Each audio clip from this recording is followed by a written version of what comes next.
Hey guys म आशिक र स्वागत छ तपाईँहरूलाई आशिक इन्फो युट्युब च्यानलमा। साथीहरू प्रिभियस भिडियोजहरूमा हामी अकाउन्टको कन्सेप्ट रिभिजन गरिरहेका छौँ र हामीले 4-5 वटा च्याप्टर सकाइसक्यौँ रिभिजन गरेर, जसमा अमाल्गमेसन, पार्टनरसिप, हायर पर्चेज, डिपार्टमेन्टल र इन्टर्नल रिकन्स्ट्रक्सन छ। र आजको यो भिडियोमा हामी लिक्विडेसन अफ कम्पनी, जुन चाहिँ तपाईँले स्क्रिनमा देखिराख्नु भएको छ, लिक्विडेसन अफ कम्पनी यो चाहिँ तपाईँको क्याप 2 को इक्जामको लागि एकदमै इम्पोर्टेन्ट च्याप्टर हो र यसबाट 1-2 अटेम्प्ट गरेर क्वेसन सोधिरहेको हुन्छ। त्यो चाहिँ तपाईँले सजेस्टमा पनि हेर्न सक्नुहुन्छ सजेस्टेडमा।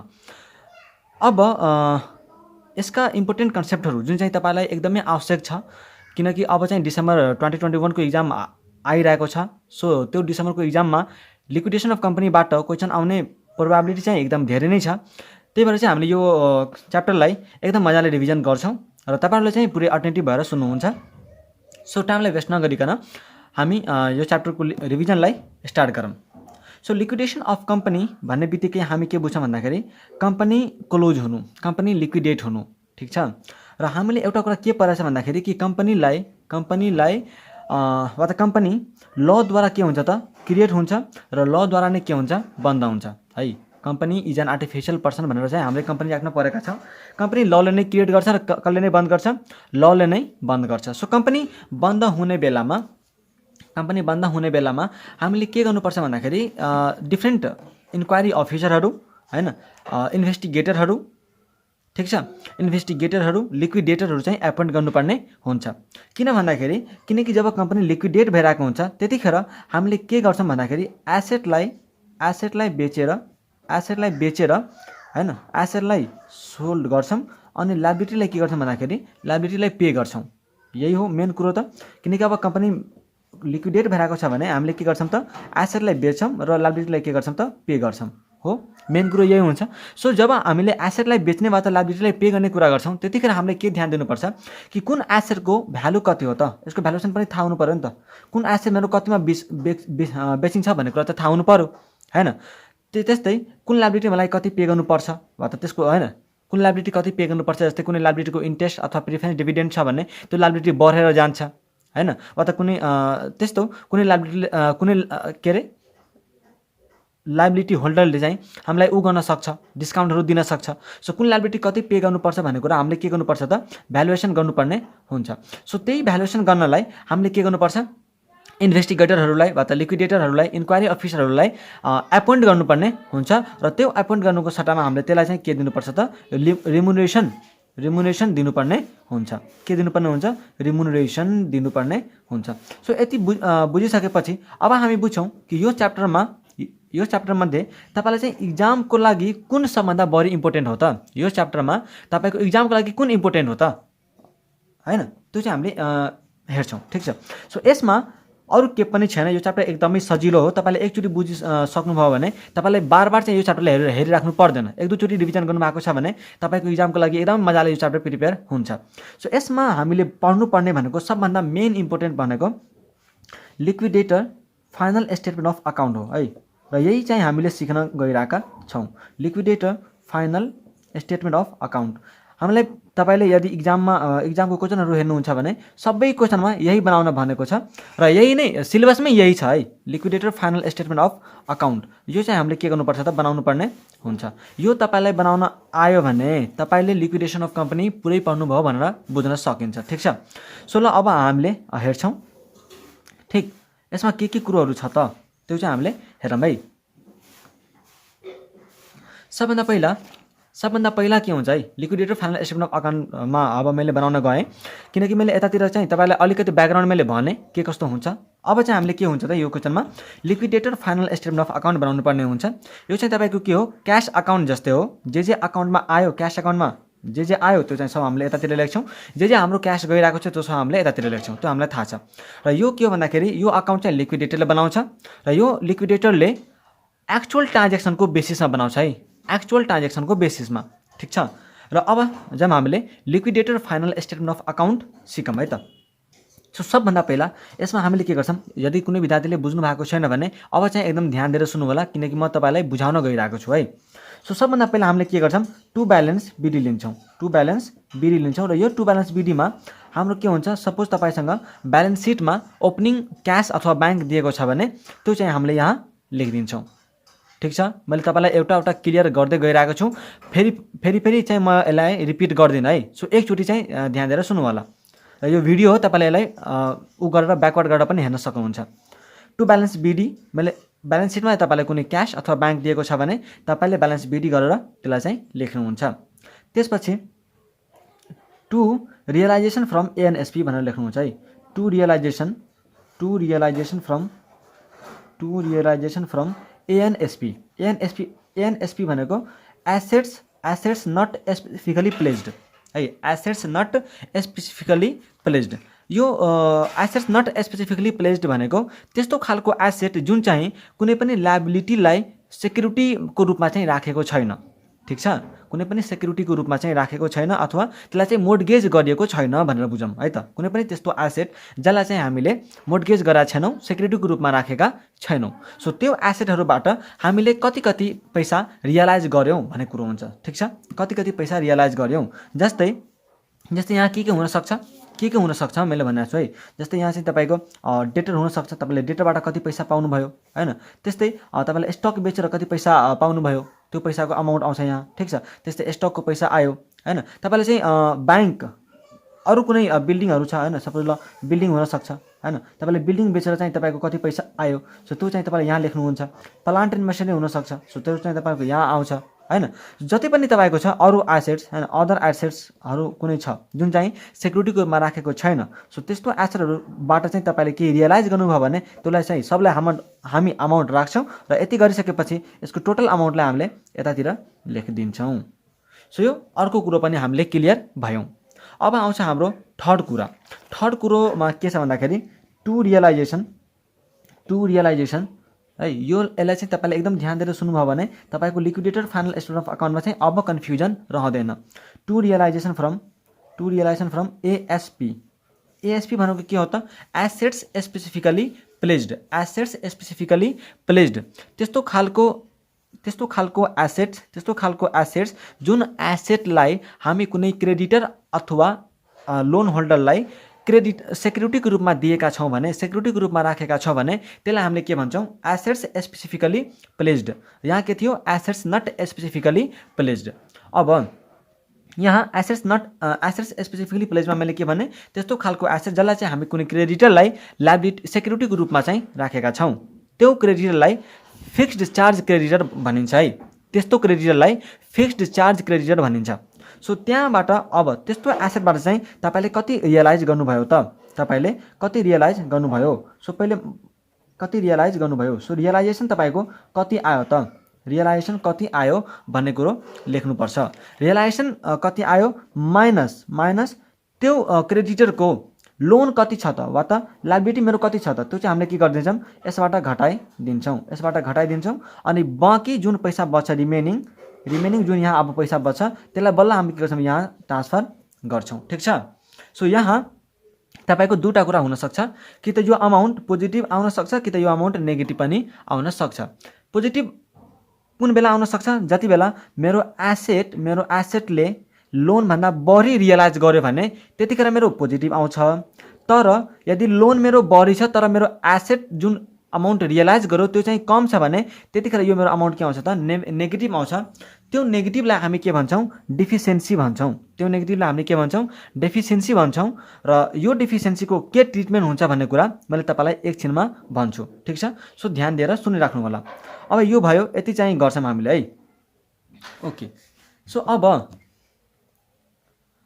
हामीले के गर्छौँ, नेगेटिभ आए पनि लेख्ने, पोजिटिभ आए पनि लेख्ने। ठिक, अब हामीले के गर्छौँ, यतातिर टु कल्स फ्रम एउटा अर्को अमाउन्ट पनि यहाँ आउँछ, एउटा टु कल्स फ्रम कन्ट्रिब्युटरी भनेको चाहिँ यहाँ हामीले सेयर होल्डरहरूलाई भन्छौँ। सेयर होल्डरहरूबाट यदि कुनै कलहरू बाँकी छ भने हामीले त्यो कलबाट जुन हाम्रो पैसा आउँछ त्यसलाई हामीले के भन्छौँ, टु कल फ्रम कन्ट्रिब्युटरी। यो अमाउन्टलाई पनि हामीले यहाँ लेख्न सक्छौँ यदि कुनै कल बाँकी छ भने। ठिक छ, यो कुन बेला आउँछ, जब सेयर हाम्रो 100 को छ र 75 मात्रै पेड अप छ भने हामीले के बुझ्छौँ, कि 25 हाम्रो के हो त, कल गर्न बाँकी नै छ, कल्स इन एरियर छ भनेर बुझ्न सक्छौँ। त्यसपछि अब यतातिर हाम्रो के आउँछ त, क्रेडिट साइडमा यो त भयो हाम्रो डेबिट साइड। अब क्रेडिट साइडमा चाहिँ हामीले के गर्छौँ, सबभन्दा पहिला यहाँ चाहिँ इन्ट्री के हुन्छ त, हामीले गर्नुपर्ने पहिला चाहिँ हामीले बाई लिक्विडेसन एक्सपेन्सेस हामीले गर्छौँ, बाई लिक्विडेसन एक्सपेन्सेस। ठिक छ, बाई लिक्विडेसन एक्सपेन्सेस मतलब लिक्विडेसन हुने बेलामा केही खर्चहरू चाहिँ हाम्रो उठ्न सक्छ। सो जे खर्चहरू तपाईँको लिक्विडेट गर्ने बेलामा लागेको छ त्यो सबै खर्चहरू चाहिँ हामीले के गर्नुपर्छ, सबभन्दा पहिला हामीले पे गर्नुपर्ने हुन्छ। सो त्यसलाई चाहिँ हामीले के गरिदिन्छौँ, पैसा पे गरिदिन्छौँ। ठिक छ, त्यस्तै यसपछि हामीले के तिर्छौँ त, यसपछि हामीले तिर्नुपर्छ बाई लिक्विडेटर्स रिमुनरेसन। लिक्विडेटर्स जुन हामीले एपोइन्ट गरेका छौँ, या त इन्भेस्टिगेटर या त इन्क्वायरी अफिसर, त्यसको जुन रिमुनरेसन हुन्छ त्यसले काम गरेको सट्टामा त्यो काम गरेको हामीले के गर्छौँ हुन्छ, त्यसलाई पनि हामीले पैसा पे गर्दैछौँ। यो चाहिँ सेकेन्ड प्रायोरिटीमा आउँछ। ठिक छ, सबभन्दा पहिला कसलाई तिर्ने त, यो चाहिँ फर्स्ट हो, यसलाई चाहिँ हामीले सेकेन्डमा तिर्छौँ। ठिक छ, यो चाहिँ हाम्रो के हो, अर्डर हो है, यसलाई पहिला तिर्ने, त्यसपछि यसलाई तिर्ने, त्यसपछि यसलाई, त्यसरी चाहिँ हामीले अर्डरमा मात्रै यसलाई बनाउँछौँ। ठिक, सो अब पहिला चाहिँ त्यसपछि चाहिँ हामीले के गर्छौँ, लिक्विडेटर्सको रिमुनरेसनलाई तिर्दिन्छौँ। सो लिक्विडेटर्सको रिमुनरेसन तपाईँलाई धेरै प्रकारको दिन सक्छ, सिधै 2% अफ एएनएसपी दिन सक्छ, जति मेरो एसेटले रियलाइज गर्यो यो अमाउन्ट त्यसको चाहिँ 2% दे भनेर पनि भन्न सक्छ। त्यस्तो भनेछ भने यसलाई हामीले दिन्छौँ। त्यस्तै कुनै जेसुकैको उसले भन्न सक्छ है, अब जसको भन्छ त्यसको चाहिँ हामीले के गर्नुपर्छ, त्यति % हामीले लिनुपर्ने हुन्छ हैन। त्यस्तै तपाईँले के भन्न सक्छ उसले कि जति चाहिँ तिमीले क्रेडिटरलाई पेमेन्ट गर्यो त्यसको 2% ल्याऊ, प्लस सेयर होल्डरलाई जति तिर्यौ त्यसको 5% ल्याऊ, त्यसरी पनि तपाईँले भन्न सक्छ। सो त्यो चाहिँ एकदम झुक्याउने तरिका हुन्छ त्यसरी। सो मैले त्यसलाई चाहिँ लास्टमा डिल गर्छु, अहिले तपाईँले चाहिँ हेरिराख्नु होला। ठिक, सो बाई लिक्विडेटर्स रिमुनरेसन हामीले तिर्छौँ। अब त्यसपछि by payment to preference creditor भन्छ। अब बाई पेमेन्ट टु, अब हामीले कसलाई पे गर्छौँ त, by payment to preferential creditor. Preferential creditor भनेको प्रिफरेन्सियल क्रेडिटर। ठिक छ, यो क्रेडिटर होइन है, यो सिम्पल क्रेडिटर होइन, यो को हो त, प्रिफरेन्सियल क्रेडिटर हो। यसलाई प्रिफरेन्सियल क्रेडिटर भनेको कस्तो खालको क्रेडिटर हो भन्दाखेरि हैन, प्रिफरेन्सियल क्रेडिटर भनेको कस्तो खालको ऊ हो भन्दाखेरि तपाईँले ऊ सुन्नुभयो होला हैन, जस्तै वेजेसहरू हैन, वर्करको वेजेस, स्यालेरी हैन, अथवा अरू कुनै बेनिफिटहरू छ भने त्यसलाई हामीले के भन्छौँ त, प्रिफरेन्सियल क्रेडिटर भनेर भन्छौँ। ठिक छ, जस्तै प्रिफरेन्स डिभिडेन्डहरू भयो हैन। सो त्यस्तो कुरालाई चाहिँ हामीले के भन्छौँ त, के भन्छौँ भन्दाखेरि ऊ भन्छौँ हैन, प्रिफरेन्सियल क्रेडिटर भन्छौँ। ठिक छ, स्यालेरी भयो, वेजेस भयो, वा त वर्करको अरू कुनै बेनिफिटहरू भयो, सरकारको ट्याक्सेसहरू भयो, त्यस्तोलाई चाहिँ हामीले के भन्छौँ, प्रिफरेन्सियल क्रेडिटर भन्छौँ। सो त्यस्तो छ भने हामीले त्यसलाई पनि के गर्नुपर्छ, पे गरिदिनु पर्छ। अनि बल्ल अब हामीले के गर्छौँ त हैन, अब बल्ल हामीले के गर्छौँ, by payment to creditor, by payment to creditor having floating charge। floating charge भनेको के भयो त, फ्लोटिङ चार्ज भनेको by payment to creditor having floating charge मतलब त्यस्तो खालको क्रेडिटर जसलाई चाहिँ हामीले कुनै एसेट सेक्युरिटीमा राखेका छौँ र त्यो क्रेडिटरसँग के राइट छ भन्दाखेरि उसले जुनसुकै एसेट चाहिँ हाम्रो उठाएर लग्न सक्छ। यदि हामीले पैसा तिरेन भने उसले जुनसुकै एसेट उठाएर लग्न सक्छ भने त्यसलाई चाहिँ हामीले फ्लोटिङ चार्ज भएको क्रेडिटर भन्छौँ। भने अब चाहिँ हामीले त्यसलाई पेमेन्ट गर्छौँ। ठिक छ, यसलाई पेमेन्ट गरिसकेपछि र हामीले चाहिँ पैसा चेक गरिराख्नुपर्छ है। अब हामीसँग कति पैसा छ भन्ने कुरा चाहिँ स्टेपमा हामीले चेक गरिराख्नु पर्छ, किनकि हामीसँग भएको पैसाबाट त हामीले सबलाई पेमेन्ट गर्छौँ नि। सो पैसा कति छ भन्ने कुरा चाहिँ चेक गरिराख्नु होला। ठिक छ, सो अब हामीले कसलाई पे गर्छौँ, यदि पैसा सफिसियन्ट छ भने अब हामीले कसलाई पे गर्छौँ त, अनसेक्योर्ड क्रेडिटरलाई by payment to unsecured creditor. ठिक छ, अनसेक्योर्ड क्रेडिटरलाई अब हामीले के गर्छौँ, पेमेन्ट गर्छौँ। सो यहाँ अनसेक्योर्ड क्रेडिटरलाई पेमेन्ट गर्ने बेलामा जति तपाईँलाई क्रेडिटर, आउटस्ट्यान्डिङ लोन, आउटस्ट्यान्डिङ इन्ट्रेस्टहरू छ भने त्यो सब हामीले यहाँ लेख्छौँ नै। प्लस यदि तपाईँको यहाँ डिफिसियन्सी आएको छ भने, यदि तपाईँको यहाँ डिफिसियन्सी अब पोजिटिभ आयो भने त यहाँ पोजिटिभ देखिहाल्यो होइन, यहाँ पोजिटिभ देखिहाल्यो। यदि पोजिटिभ आएको छ भने अमाउन्टलाई हामीले यहाँ लेखिदिन्छौँ, त्यति बेला चाहिँ यो अमाउन्ट जोडिन्छ, किनकि हामीसँग सफिसियन्ट पैसा भन्दा बढी नै भयो, जति चाहिन्छ त्योभन्दा बढी पैसा भयो। सो यो चाहिँ हाम्रो ब्याङ्क ब्यालेन्स अथवा क्यास ब्यालेन्समा जोडिन्छ, हामीसँग भएको एसेटमा जोडिन्छ। तर यदि तपाईँको डिफिसियन्सी आयो, मलाई पुग्नै चाहिँ तिर्नै पुगेन, जस्तै मेरो 2 लाखको चाहिँ के थियो भन्दाखेरि एसेट मैले रियलाइज गरेको छु र 2,50,000 चाहिँ मेरो के भयो भन्दाखेरि लोन छ, यो चाहिँ मेरो 2,50,000 को के छ लोन छ र मेरो चाहिँ एसेटले रियलाइज गर्यो कति रियलाइज यति मात्रै गर्यो भने त्यति केसमा चाहिँ मेरो 50,000 के हुन्छ त डिफिसियन्सी आउँछ। यति चाहिँ मैले तिर्न सकिनँ हो, यो 50,000 लाई हामीले के गर्छौँ अब अनसेक्योर्ड क्रेडिटरमा चाहिँ के गर्नुपर्छ जोड दिनुपर्छ। यो डिफिसियन्सी हाम्रो कुन बेला तिर्नुपर्छ जब हामीले अनसेक्योर्ड क्रेडिटलाई तिर्छौँ त्यतिखेर गएर चाहिँ हामीले तिर्नुपर्छ। ठीक छ। सो यहाँ हामीले त्यो यसको पनि ट्रिटमेन्ट हामीले बुझ्यौँ डिफिसियन्सीको। यसलाई पनि तिरिसकेपछि अब हामीले के गर्छौँ by payment to preference share holder अब प्रिफरेन्स सेयर होल्डरलाई हामीले पैसा तिर्दैछौँ। त्यसको पैसा कति छ प्रिफरेन्स सेयर होल्डरलाई पैसा तिर्ने बेलामा त्यसको क्यापिटल हैन त्यसको क्यापिटल प्लस क्यापिटलको पोर्सन त हुन्छ नै प्लस यदि कुनै प्रिफरेन्स डिभिडेन्ड छ भने त्यो पनि हामीले के गर्छौँ त जोडेर त्यसलाई पे गर्छौँ। ठीक छ। अब प्रिफरेन्स डिभिडेन्ड तपाईँले क्वेसन मूल्य भन्न सक्छ 1 इयरको एरियर छ 2 इयरको एरियर छ 3 इयरको एरियर छ कति वर्षको एरियर छ अथवा कति वर्षको तिर्न बाँकी छ त्यो सबै वर्षको लिएर तपाईँले यहाँ जोड्न सक्नुहुन्छ। ठीक छ। त्यस्तै अब सबलाई पे गरिसकेपछि अब हामीले कसलाई पे गर्छौँ भन्दाखेरि by payment to equity share holder अब अझै पैसा हामीसँग सफिसियन्ट छ भने हामीले कसलाई पनि पे गरिदिनु छ इक्विटी सेयर होल्डरलाई पनि हामीले पैसा पे गर्यौँ।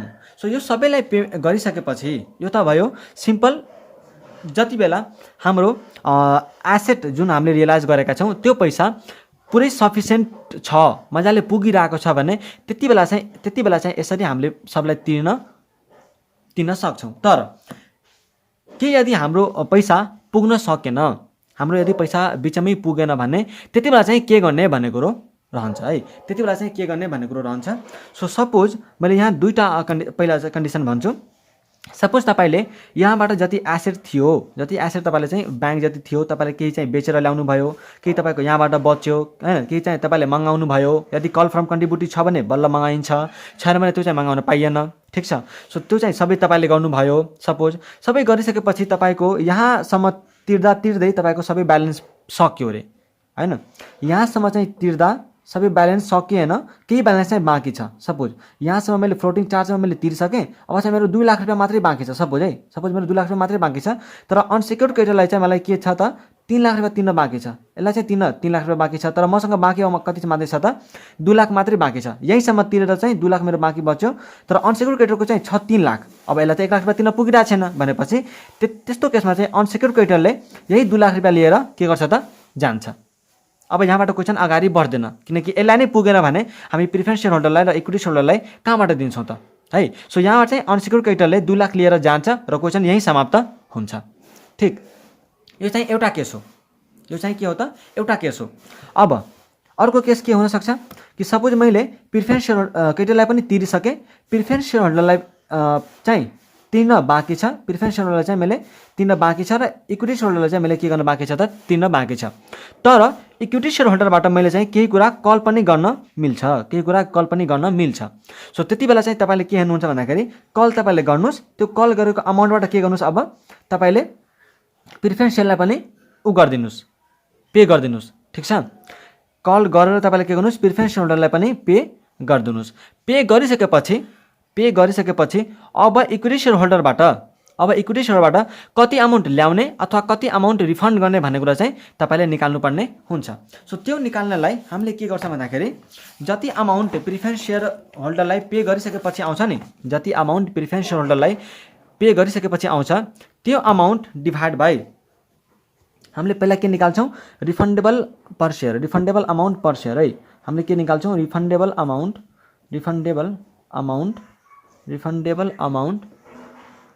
रिफन्डेबल अमाउन्ट पर सेयर हामीले निकाल्छौँ। ठीक छ।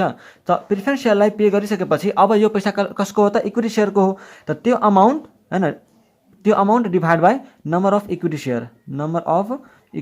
सेयर गर्नुहुन्छ भने तपाईँको के आउँछ त रिफन्डेबल अमाउन्ट पर सेयर आउँछ। त्यो आइसकेपछि अब हामीले के गर्छौँ स्टेटमेन्ट अफ कल अथवा रिफन्ड भनेर हामीले लेख्छौँ। ठिक छ। त यहाँ हामीले के गर्छौँ भन्दाखेरि क्लास अफ सेयर लेख्छौँ भनेपछि यहाँ इक्विटी सेयर अब 1 छ क्लास 1 वा त क्लास 2 हुनसक्छ। सो त्यस्तो छ भने त्यो चाहिँ हामीले लेख्ने। कलको अमाउन्ट हामीले चाहिँ कति गर्नुपर्ने छ है। यहाँ चाहिँ कलको अमाउन्ट लेख्ने इक्विटी सेयर 1बाट चाहिँ कति हामीले कल गर्नुपर्ने छ इक्विटी सेयर 2बाट हामीले कति कल गर्नुपर्ने छ।